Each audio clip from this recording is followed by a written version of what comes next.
जय हिंद साथियों, मैं अंकित कुमार यादव आप सभी का स्वागत करता हूं सृष्टि ज्ञान केंद्र में, जहां हम पढ़ रहे हैं कक्षा 11वीं की पॉलिटिकल साइंस और जिसमें चल रहा है अध्याय 10, जिसका नाम है संविधान का राजनीतिक दर्शन। क्या समझाना चाहता है संविधान अपने माध्यम से? संविधान में क्या है, इसका महत्व क्या है हमारे लिए? चल रहे हैं आज हम इस चीज को विस्तार पूर्वक समझने कि संविधान ने इस देश को क्या राजनीतिक दर्शन दिया है, क्या कहना चाहता है ये अपने माध्यम से। इस चीज को चल रहे हैं हम आज बहुत ही विस्तार पूर्वक समझने। देखिए, आपने अभी तक जितना पढ़ा आपने समझा कि इस देश के राजनीतिक आधार में इस देश के संविधान का बहुत बड़ा महत्व है। आप कह सकते हैं कि ये भारत की राजनीति की क्या है? जड़ है। भारत का संविधान भारत की राजनीति की जड़ है। तो इस जड़ ने इस देश की राजनीति को कैसे आप कह सकते हैं कि मतलब जो आज ये राजनीति का जो इतना बड़ा पेड़ है, जो बरगद के समान इतनी सारी विविधताओं के साथ, इतने सारे राजनीतिक दलों के साथ जो भारत में ये जो राजनीति चल रही है, इस राजनीति को कैसे इस संविधान ने अपने में समाहित किया है, इसी चीज को हम चल रहे हैं समझने, और वो भी बहुत ही विस्तार पूर्वक। इस संविधान ने क्या राजनीतिक दर्शन दिया, क्या समझाने का प्रयास किया इस देश के राजनेताओं को कि इस देश की राजनीति को किस रास्ते पर लेकर चलना है, क्या समझाया इस देश के संविधान ने, यही हम चल रहे हैं आज विस्तार पूर्वक समझने अपने इस अध्याय में। तो चलिए पहले इसका परिचय समझ लेते हैं कि इस अध्याय में हम किन किन विषयों को विस्तार पूर्वक समझेंगे, फिर उसके बाद इसके पहले विषय पर चलेंगे। आइए पहले तो परिचय समझते हैं। इस पुस्तक में अभी तक हमने संविधान के कुछ प्रमुख प्रावधानों का अध्ययन किया और जाना कि पिछले 69 क्यों कह रहा हूं आपको मैं सीधे कह रहा हूं तो 75 वर्षों में इन प्रावधानों ने कैसे काम किया। हमने इस बात का भी अध्ययन किया कि संविधान कैसे बना। सबने जान लिया है कि संविधान कैसे बना है, लेकिन क्या कभी आपने मन में यह सवाल उठता है कि ब्रिटिश शासन से आजादी हासिल करने के बाद राष्ट्रीय स्वाधीनता आंदोलन के नेताओं ने संविधान को अंगीकार करने की जरूरत क्यों महसूस की? क्या कारण था कि भारत के स्वतंत्रता सेनानियों ने, भारत के राष्ट्र निर्माताओं ने संविधान की मांग की कि एक देश जो हम बनाएंगे उस देश में एक संविधान का होना बहुत जरूरी है। उन्होंने ऐसा क्यों महसूस किया, उन्होंने इस चीज को क्यों महसूस किया, ये हम समझेंगे इस अध्याय में बहुत ही विस्तार पूर्वक। ठीक है, आगे सुनिए। उन्होंने खुद को और आने वाली पीढ़ियों को संविधान से बांधने का फैसला क्यों किया? इस पुस्तक में बार बार आपका सामना संविधान सभा की बहसों से हुआ है। यह पूछा जा सकता है कि संविधान के अध्ययन के सिलसिले में संविधान सभा की बहसों की गहरी परीक्षा करना क्यों जरूरी है। इस अध्याय में सबसे पहले इसी प्रश्न का उत्तर खोजा जाएगा। दूसरे या प्रश्न पूछना भी जरूरी है कि हमने जो संविधान अपनाया है वह कैसा है। इस संविधान के सहारे हम किन उद्देश्यों को पाना चाहते हैं? क्या इन उद्देश्यों के साथ कोई नीति बोध जुड़ा हुआ है, और अगर ऐसा है तो यह नीति बोध स्वयं में क्या है? हमारे संविधान के पीछे कौन सी नैतिक दृष्टि काम कर रही है? इस दृष्टि की मजबूती और सीमाएं क्या हैं, और इसी के अनुसार संविधान की सफलता और कमजोरियां क्या हैं? इन प्रश्नों के उत्तर खोजने के क्रम में हम अपने संविधान के दर्शन को जानने की कोशिश करेंगे कि हमने क्यों अपनाया संविधान, क्या जरूरत थी हमें एक संविधान के अनुसार चलने की। इन सभी प्रश्नों को हम इस अध्याय में बहुत ही विस्तार पूर्वक समझेंगे। और हमने अगर संविधान अपनाया तो इस संविधान ने हमारे देश के लिए क्या किया है, और इस संविधान से क्या बदला है इस देश में। इन सभी प्रश्नों का बहुत ही विस्तार पूर्वक उत्तर खोजेंगे हम इस अध्याय में। यह अध्याय हमें बताएगा कि भारत के संविधान ने इस देश को क्या दिया है, भारत के संविधान ने इस देश को क्या दिया है, इस देश को किस प्रकार के उद्देश्य दिए हैं। ये सारी बातें हम इस चैप्टर में बहुत ही विस्तार पूर्वक चल रहे हैं समझने। ठीक है, तो ये है हमारे, तो क्या है, और देश के राजनीतिक दर्शन को कैसे इसने प्रभावित किया है, इसको भी हम समझेंगे। तो इसमें हम सबसे पहले ये समझेंगे संविधान के अंतर्निहित दर्शन को समझना क्यों जरूरी। संविधान में क्या कहने का प्रयास किया गया है, जो उसमें लिखा नहीं है फिर भी उसे उसका मतलब वही है। मतलब अंतर्निहित क्या है, मतलब संविधान क्या कहना चाह रहा है, इसको समझना भी हमारे लिए बहुत जरूरी है। लिखा नहीं है कि कहीं समाज को न्यायबद्ध रास्ते पर लेकर चलना है, लेकिन इसका मतलब, संविधान का मतलब ये कि समाज को न्याय के रास्ते पर लेकर चलना है। लिखा हो या ना हो, संविधान का उद्देश्य यही है कि समाज को न्याय प्रदान करना ही संविधान का प्रमुख काम है। और अगर संविधान के माध्यम से लोगों को न्याय नहीं मिल रहा तो फिर संविधान का कोई मतलब नहीं रह जाता है। संविधान का मतलब ही है कि समाज को न्याय मिले, समाज को न्याय मिले और समाज आगे की तरफ बढ़े। समझ में आई बात? अगला प्रश्न, भारतीय संविधान की मूलभूत विशेषताएं क्या है? भारत के संविधान की क्या खूबियां हैं जो भारत के संविधान को दुनिया के सभी संविधानों से अलग बनाती है? इस चीज को समझेंगे। फिर हम समझेंगे इस संविधान की आलोचनाएं क्या हैं और इस संविधान की सीमाएं क्या हैं। इन चार प्रश्नों को हम इस अध्याय में चल रहे हैं विस्तार पूर्वक समझने। तो चलिए पहले समझते हैं संविधान के दर्शन का क्या आशय है, क्या कहना, क्या है इसका आशय, क्या करना चाहता है, क्या समझाना चाहता है हम लोगों को अपने माध्यम से। तो आइए समझते हैं, पढ़ते हैं और समझते हैं बहुत ही विस्तार पूर्वक। कुछ लोग मानते हैं कि संविधान सिर्फ कानूनों से बनता है और कानून एक बात है तथा मूल्य और नैतिकता बिल्कुल ही अलग बात। इसीलिए संविधान के प्रति केवल कानूनी नजरिया अपनाया जा सकता है, ना कि नैतिक या राजनीतिक दर्शन का नजरिया। पर हमारे भारत के संविधान के साथ ऐसा नहीं है। भारत का संविधान सिर्फ कानूनों का दस्तावेज मात्र नहीं है, ये भारत के लोगों को न्याय दिलाने वाली किताब है। इसीलिए इस किताब में एक नैतिकता है, एक नैतिक बोध है और एक समाज की जिम्मेदारी है। इसीलिए जब भी हमारे ऊपर कोई अन्याय होता है तो हम सबसे पहले किसको याद करते हैं? संविधान को और न्यायपालिका को। इसीलिए क्योंकि हम मानते हैं कि हमारा संविधान हमें एक नैतिक न्याय दिलाने में सक्षम है, हम इस चीज को स्वीकार करते हैं। तो भारत का संविधान सिर्फ एक कानूनी किताब भर नहीं है। भारत का संविधान भारत की जनता के न्याय का सबसे पहला प्रहरी और रास्ता है। प्रहरी मतलब रक्षक, सुरक्षक, सिक्योरिटी गार्ड, चौकीदार। समझ में आई बात? ये भारत के लोगों का सबसे पहला चौकीदार है। यह सच है कि हर कानून में नैतिक तत्व नहीं होता, किंतु बहुत से कानून ऐसे हैं जिनका हमारे मूल्यों और आदर्शों से गहरा संबंध है। उदाहरण के लिए कोई कानून भाषा अथवा धर्म के आधार पर व्यक्तियों के बीच भेदभाव की मनाही कर सकता है।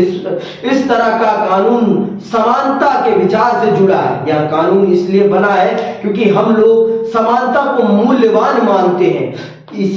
इस उदाहरण से स्पष्ट है कि कानून और नैतिक मूल्यों के बीच गहरा संबंध है। तो बता दिया ना कि कानून नैतिक जिम्मेदारियों को बढ़ाने का काम करते हैं, नैतिक जिम्मेदारियों को बढ़ाने का काम करते हैं। तो जो हमारे देश के मौलिक अधिकारों में जो समानता है, ये सिर्फ एक अधिकार नहीं है, ये समाज के ऊपर एक नैतिक जिम्मेदारी भी है कि आप सबके साथ समानता भरा बर्ताव करें, सबके साथ। ये आपको ये आश्वासन भी देता है कि अगर आपके साथ कोई गलत करता है तो उसे दंड देने का काम भी ये संविधान करेगा।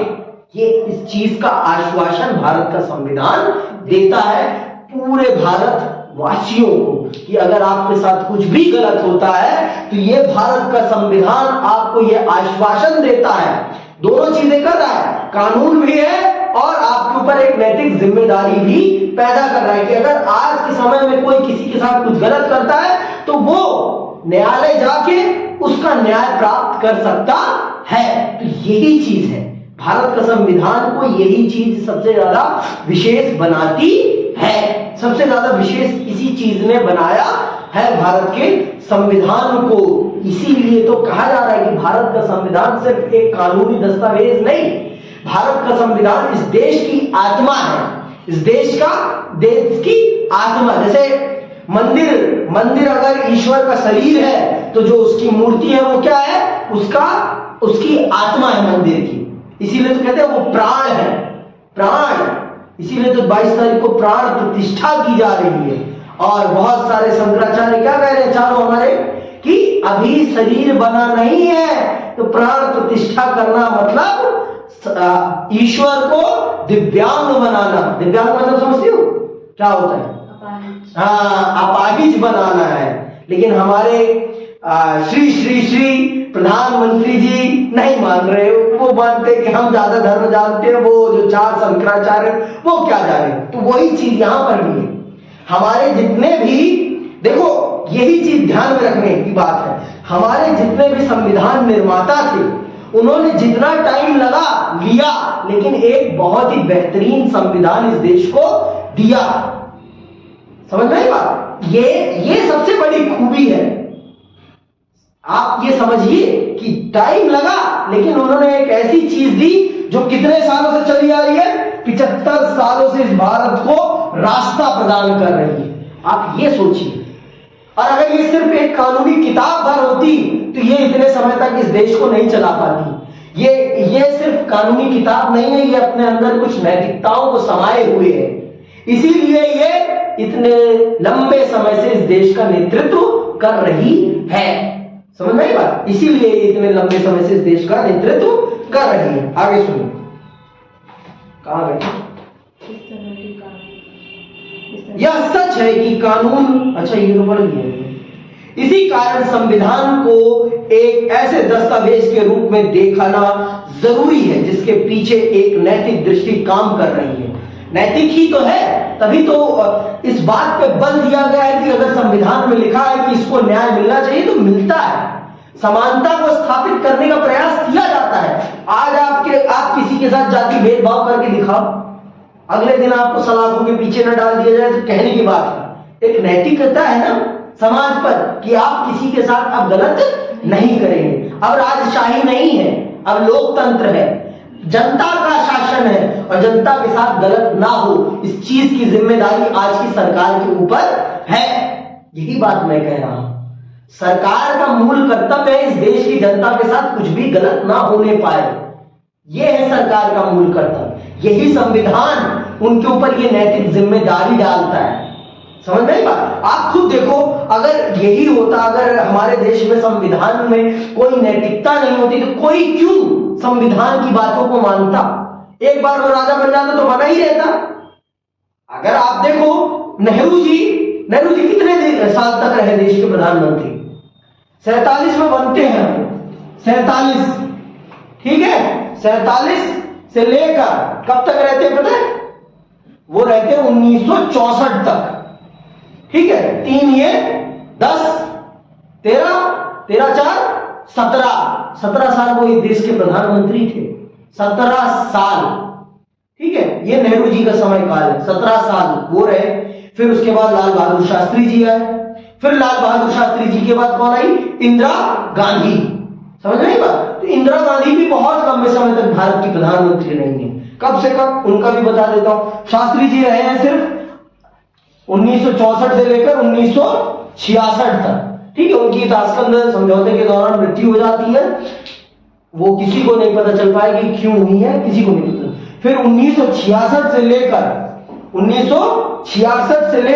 1977 तक इंदिरा गांधी प्रधानमंत्री रहती है। फिर 22 महीने के लिए सरकार बदलती है, जनता पार्टी की सरकार आती है। उसमें 2 प्रधानमंत्री होते हैं, एक होते हैं आपके मोरारजी देसाई और एक होते हैं आपके चौधरी चरण सिंह। फिर इंदिरा गांधी आ जाती है। फिर इंदिरा गांधी 1980 में फिर से इलेक्शन होते हैं और फिर वो इलेक्शन जीतती हैं और 1980 से लेकर 1900 अपने मरने तक वो फिर भारत के प्रधानमंत्री पद पर रहती हैं। अपने प्रधानमंत्री पद पर वो रहती हैं। तो ये अगर चाहते तो ये लोकतंत्र को भंग करके करा भी था इंदिरा गांधी ने, ऐसा नहीं है। ये जो एक समय काल है 1975 से लेकर 1977 का जो ये समय काल है, ये आपातकाल का समय काल है। इस समय काल में इंदिरा गांधी ने संविधान को दरकिनार करके तानाशाही सरकार चलाई थी, लेकिन फिर बाद में उन्होंने उस गलती को स्वीकारा और उन्होंने उस आपातकाल को हटाया। अगर चाहती तो वो उसको और लंबा रन कर सकती थी, उनके पास सब पावर थी, लेकिन हाँ, वो भी मानती थी कि मैं इस देश के साथ गलत कर दूंगी, मैं इस देश के इतिहास में एक काला धब्बा बन जाऊंगी अगर मैंने ऐसा कर दिया तो। उन्हें इतिहास से डर था कि मैं जो करने जा रही हूं वो सरासर गलत हो जाएगा। मेरे पिता ने जो जिस आदर्श से मेरे गांधी, जिनको वो बहुत मानती थी, सरदार पटेल जी को वो बहुत मानती थी, उनके साथ गलत हो जाएगा, उनकी मेहनत बर्बाद हो जाएगी। उन्होंने इस देश की जनता को समानता देने के लिए ये संविधान बनाया। मैं अगर उस संविधान को नाकार दूंगी तो फिर इससे ज्यादा बुरा नहीं होगा। उनके ऊपर संविधान की नैतिकता हावी हुई और फिर उन्होंने स्वीकारा, गलती स्वीकारी और उन्होंने फिर 1977 में चुनाव करवाए। यही तो चीजें है ना। तो इसका मतलब इस संविधान में कुछ तो नैतिकता है ना, कुछ तो है जो लोगों के ऊपर ये दबाव डालता है कि आपको ये नहीं करना, आपको ये करना है, ये नहीं करना, ये करना है। ऐसी तो नैतिकता नहीं आई है ना इस देश के संविधान में। आज हमारे अंदर भी तो वो नैतिकता है ना। हम क्यों पढ़ रहे हैं संविधान को? इसीलिए पढ़ रहे हैं जिससे कि हम समझ सके और आने वाले समय में हम किसी के साथ गलत ना करें। समझ में आई बात? आगे सुनिए।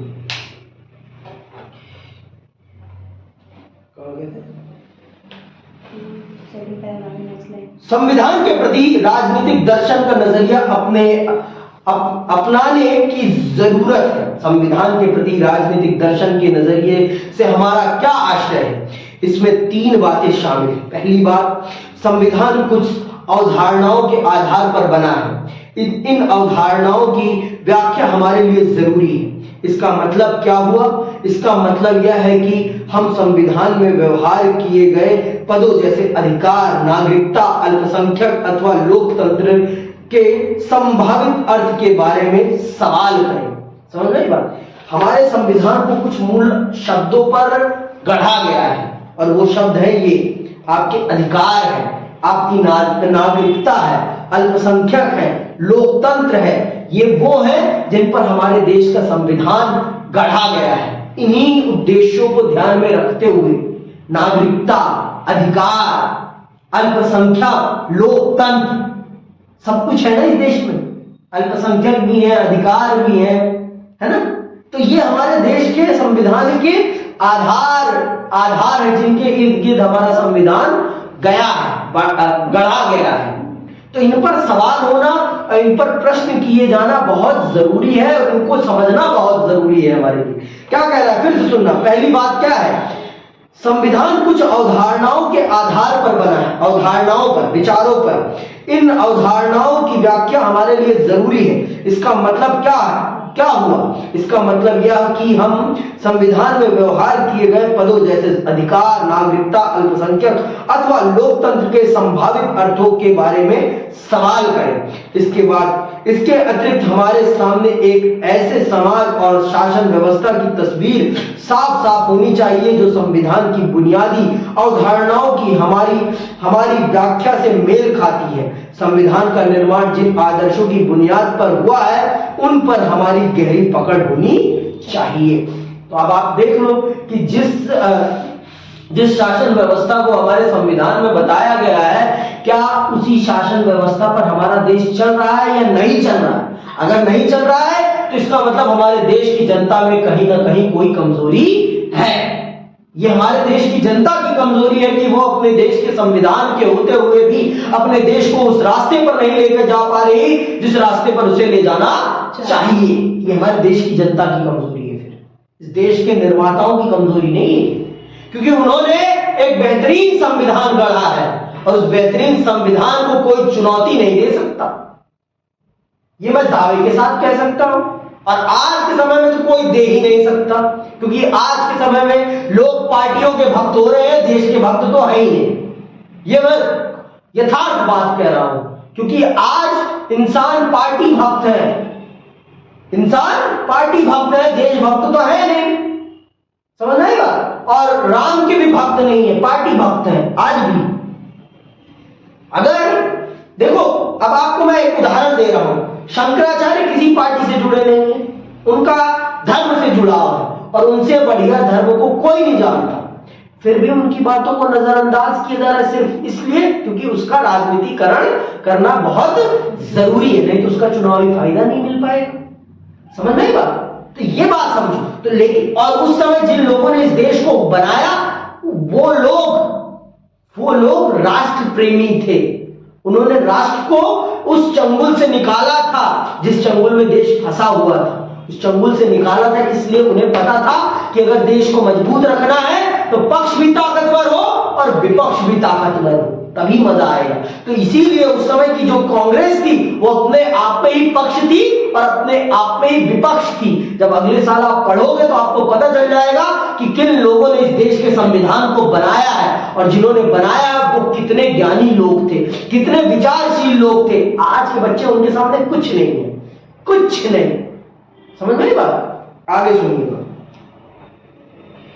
इस सिलसिले में हमारी अंतिम बात यह है कि भारतीय संविधान को संविधान सभा की बहसों के साथ जोड़कर पढ़ा जाना चाहिए ताकि सैद्धांतिक रूप से हम बात बता सकें कि ये आदर्श कहां तक और क्यों ठीक है तथा आगे उनमें कौन से सुधार किए जा सकते हैं। किसी मूल्य को अगर हम संविधान की बुनियाद बनाते हैं तो हमारे लिए यह बताना जरूरी हो जाता है कि यह मूल्य सही और सुसंगत क्यों है। इसके बगैर संविधान के निर्माण में किसी मूल्य को आधार बनाना एकदम अधूरा कहा जाएगा। संविधान के निर्माताओं ने जब भारतीय समाज और राज्य व्यवस्था को अन्य मूल्यों के बदले किसी खास मूल्य समूह से दिशा निर्देशित करने का फैसला किया तो ऐसा इसलिए हो सका क्योंकि उनके पास इस मूल्य समूह को जायज ठहराने के लिए कुछ तर्क मौजूद थे।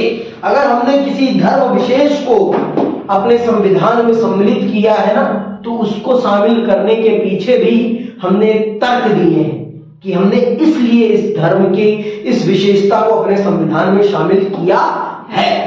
अगर हमने हिंदू धर्म की चीजों को अपने संविधान में रखा है तो हमने किसी कारण विशेष से रखा है, क्योंकि हम जानते हैं क्योंकि देखो हमने कुरान नहीं पढ़ी है तो हम कुरान की विशेषता नहीं जान पाएंगे। हमने रामायण पढ़ी है, हमने महाभारत पढ़ी है तो हम उसी चीज को अच्छे से समझ पाएंगे और उसी हिसाब से हम अपने समाज को गढ़ पाएंगे। और हम सब जानते हैं कि ये देश 80% हिंदुओं का देश है, तो यहां क्या हिंदुओं पर खतरा आ सकता है? आ सकता है? खुद पूछो आप अपने मन से कि क्या यहां हिंदू अनसेफ है? नहीं है ना। फिर भी तो हमें डर दिखाया जाता है ना। हिंदुओं से ही अनसेफ है, किसी और से नहीं। हिंदुओं में अपने एकता की भावना नहीं है, एकता की भावना नहीं, यही बात। आपस में ही ऊंच नीच इन्होंने खुद बना रखा है और फिर बात करते हैं कि हमें दूसरों से खतरा है। हमें अपने आप से ही खतरा है। जब तक हम अपने अहम को नहीं मारेंगे तब तक हम आगे नहीं बढ़ सकते। अपने अहम को मारना, अपने आप को ऊंचा समझना, अपनी जात को ऊंचा समझना जब तक हम बंद नहीं करेंगे तब तक इस देश का कल्याण नहीं हो सकता। इसीलिए तो हमारे धर्म ने हमारे संविधान निर्माताओं ने कभी भी उन बातों को अपने धर्म से इसमें सम्मिलित नहीं किया जो बातें गलत थी, वही बातें इसमें रखी गई जो सही थी। राम की अच्छी बातें हैं इसमें, संविधान में राम को रखा गया है, कृष्ण को रखा गया है, इसीलिए क्योंकि वो इस देश के आदर्श हैं, इसीलिए रखा गया है। यहां पे ये बात कह रहा है, इसीलिए देखो कि कह रहा है ना ये कि अगर हमने किसी संप्रदाय समूह की बातों को विशेष तौर पर महत्व दिया है तो उसके पीछे हमने तर्क भी दिया है। कह रहा है ना यहाँ पे, ये कहा है इसमें, संविधान के निर्माताओं ने जब भारतीय समाज और राज्य व्यवस्था को अन्य मूल्यों के बदले किसी खास मूल्य समूह से दिशा निर्देशित करने का फैसला किया तो ऐसा इसीलिए हो सका क्योंकि उनके पास इन मूल्यों को जायज ठहराने के लिए कुछ तर्क मौजूद थे।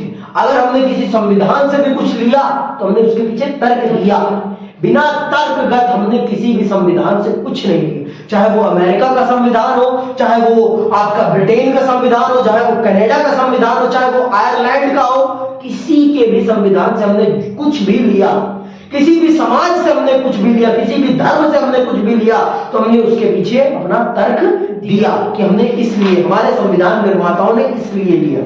भले ही इनमें से बहुत से तर्क पूरी तरह से स्पष्ट ना हो, चाहे संविधान निर्माताओं के तर्क कितने भी कच्चे और अनगढ़ क्यों ना हो, यह कल्पना करना मुश्किल है कि संविधान में अंतर्निहित मूल्यों को जायज ठहराने के लिए उनके पास तर्क नहीं थे।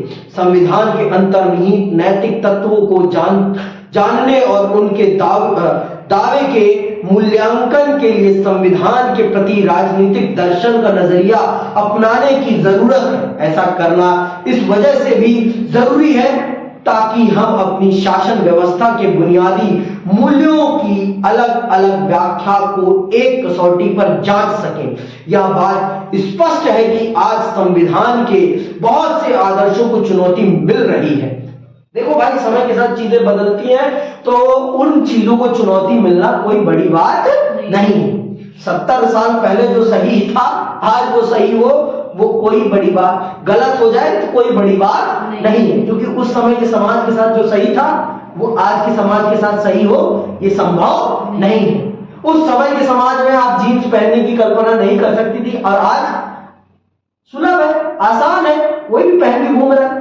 उस समय जीन्स पहनना अलग दृष्टि से देखा जाएगा, समझ रहे? आपको बदतमीज कहा जाएगा, आपको बदतमीज कहा जाएगा। अगर आज नहीं पहन रहे आप तो आज आपको क्या कहा जाएगा?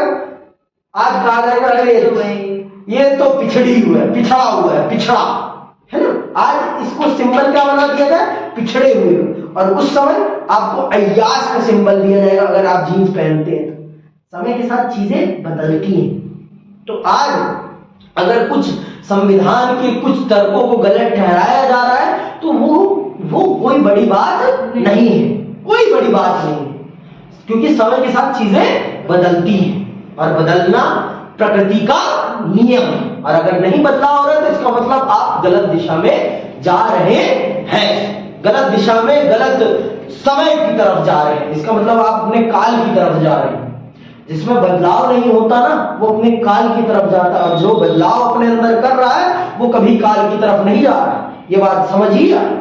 बदलाव जीवन और प्रकृति का सबसे बड़ा सिद्धांत है, और जो नहीं बदल रहा वो बर्बादी की तरफ जाता है। बहुत से धर्म बर्बाद हो गए जिन्होंने अपने आप को बदला नहीं, और सनातन इसीलिए आज भी उतनी ही प्रखरता से इस समाज का नेतृत्व कर रहा है, क्योंकि इस सनातन ने अपने आप को हमेशा बदला है। हमेशा जब भी इसको महसूस हुई कि इसके अंदर ये कमियां हैं, इसने उन कमियों को सुधारा है। इसीलिए तो सनातन सनातन है, समझ रहे? सनातन कोई धर्म नहीं है। पहली बात ये बात हमारे देश के लोगों को समझनी पड़ेगी कि हिंदू नाम का कोई धर्म नहीं है, सनातन नाम का कोई धर्म नहीं है। सनातन एक जीवन जीने की पद्धति है, और जो भी एक सरल और लालसापूर्ण जीवन, मुक्त जीवन जी रहा है वो सनातनी है। सनातन एक पवित्र जीवन पद्धति है, और इस हिंदुस्तान की यही सबसे बड़ी जीवन पद्धति। आगे सुनो, कहां गए थे? इन आदर्शों को संविधान, इन आदर्शों को, यह बात स्पष्ट है कि आज संविधान के बहुत से आदर्शों को चुनौती मिल रही है। इन आदर्शों को संविधान में सूखे हुए फूलों की भांति सिर्फ रख भर नहीं दिया गया है, बल्कि इन पर बार बार अदालतों में जिरह होती है, और ये हमारे राजनीतिक जीवन के अभिन्न अंग है। इन पर विविध राजनीतिक हलकों, विधायिका, राजनीतिक दल, मीडिया, स्कूल तथा विश्वविद्यालयों में विचार विमर्श होता है, बहस चलती है, और इन पर सवाल उठाए जाते हैं। इन आदर्शों की व्याख्या अलग अलग ढंग से की जाती है, और कभी कभी अल्पकालिक शुद्ध स्वार्थियों के लिए इनके साथ चालबाजी भी की जाती है। इसी कारण से इस बात की परीक्षा की जरूरत पैदा होती है कि संविधान के आदर्शों और अन्य हलकों में इन आदर्शों की अभिव्यक्ति के बीच कहीं कोई गंभीर खाई तो नहीं। कभी कभी विभिन्न संस्थाएं एक ही आदर्श की व्याख्या अलग अलग ढंग से करती हैं। हमें इन व्याख्याओं की आपसी तुलना की जरूरत पड़ती है। संविधान के आदर्श अपने आप में परम नहीं न सही, परंतु हैसियत के लिहाज से अत्यंत महत्वपूर्ण है। मूल्यों या आदर्शों की व्याख्या अलग अलग ढंग से की जाए तो इन व्याख्याओं के बीच विरोध पैदा होता है। यह जांचने की जरूरत आ पड़ती है कि कौन सी व्याख्या सही। इन जांच परख में संविधान के आदर्शों का इस्तेमाल एक कसौटी के ऊपर में होना चाहिए। इस लिहाज से हमारा संविधान एक पंच की भूमिका निभा सकता है। तो सच में भारत का संविधान एक पंच है, सरपंच है, जो सबकी गलतियों को दिखाता है और सबकी सही बातों को बताता है। यही इस संविधान की सबसे बड़ी नैतिकता है। और आप देखो, हर पॉलिटिशियन जब कहीं फंसना प्रारंभ करता है तो वो यही कहता है कि संविधान के रास्ते पर मैं तो चल रहा हूं, मेरे साथ गलत हो रहा है। अगर उस पर कोई आरोप लगता है तो यही बात वो कहता है, क्योंकि सबकी अंतिम श्रद्धा किस पर है? संविधान पर है। संविधान, क्योंकि इस देश की सर्वोच्च सरकार ही कौन है? संविधान। इस देश की सर्वोच्च सरकार संविधान है, इसीलिए सब इसी पर आखिरी भरोसा करते हैं। सब इसी पर आखिरी भरोसा, इसीलिए क्योंकि इसी के इर्द गिर्द पूरे देश का राजनीतिक तंत्र घूमता है।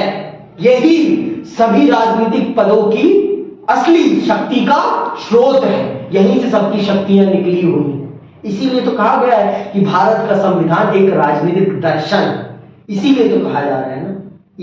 यही मुख्य कारण है इस शब्द के उजागर होने के पीछे। तो आज के लिए बस इतना ही। इसी के साथ मैं आप सबसे विदा लेता हूं। जय हिंद, जय भारत।